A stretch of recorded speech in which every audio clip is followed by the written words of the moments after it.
My name is Dr. Harry Witchell, and I'm Discipline Leader in Physiology at Brighton and Sussex Medical School. My current research is still focused on trying to understand and tease apart what it is that people do as they're doing, if you like, nothing.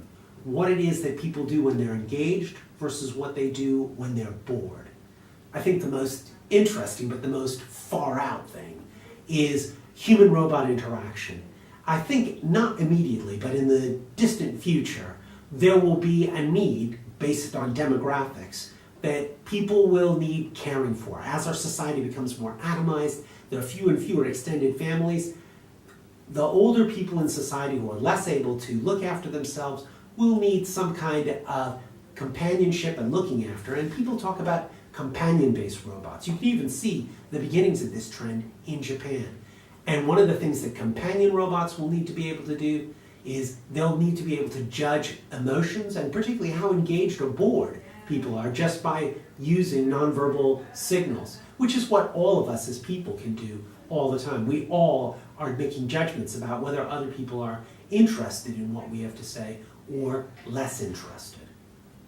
What the Science Festival is meant to do is provide free and open access to science for the general public and for the journalists and media so that people can get a sense of the cutting edge of science and what's going on. Scientists from throughout Britain are recruited, which includes local scientists but also everyone at the national level, to talk about what's hot, what's interesting, and what's going to be happening over the next year in science. So Andrew Clover, who will be joining me, is a very funny writer. He's been for the Times. He's written for the Times. He's also written several books for younger adults, and he's also a very good actor. He was a very good actor, and part of what he's doing is he's going to be using his skills, his performance skills, to join me so that we can have some interaction with the audience and talk about what it means to be doing nothing.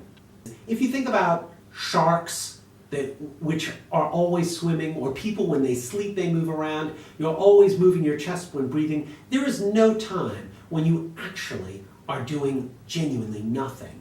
And this is quite important from a physiological perspective because we're always in a small way fidgeting, scratches, little movements. The one time that people aren't actually doing physical movement is when they are doing something. That something is paying attention. What our event is about is looking at what the consequences, what it means for us if really the one way that you can detect when people are engaged is by looking at what they're not doing rather than what they are doing.